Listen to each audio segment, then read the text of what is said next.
So have you ever been in a situation where you had to remove a stud? The threads were messed up or it was in the way of removing a part? Well, you could use what you call a stud removal tool, which has basically 3 cams inside here.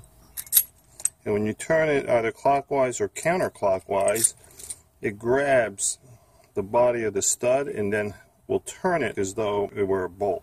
So I have this stud removal tool in different sizes, from 6mm going all the way up to 12mm. So we have a stud right here we want to remove. So we just put that in place there. That's a 12mm.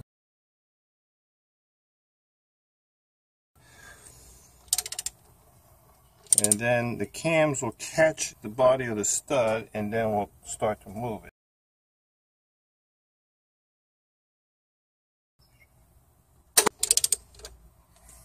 Oh, another thing too, if cams of the stud removal tool, if it slips, make sure that it's oil free, and you may want to sand the stud down just a little bit so that the cams have a good grip. But in this case, we had no problem.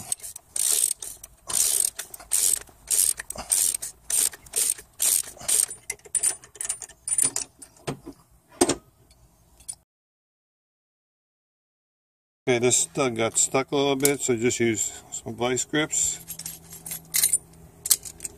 And there we go. Spark plug tube doesn't have a point where I can attach a ratchet or box wrench to screw this off. So I'm going to take the existing valve cover nuts, screw this one all the way down, and put another one on top of it.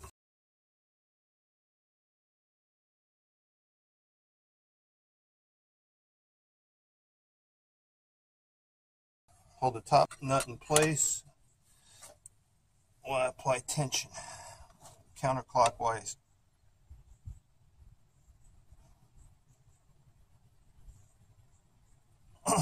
There.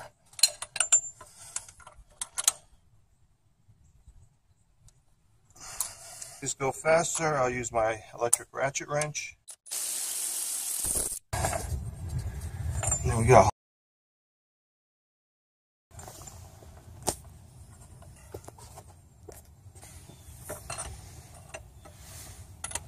Now just turn the top nut clockwise.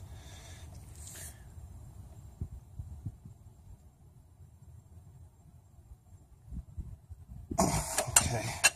While holding the bottom nut, then I'll turn it counterclockwise. That releases the tension. Here's a stud that's used for mounting a water pump on a V6 Camry. At the tip of the stud is 6 points to accommodate what you call a E-socket. Do not use a regular metric socket. You have to use an E-socket that will fit into the 6 points, and that's what you use to twist the stud out of the engine block.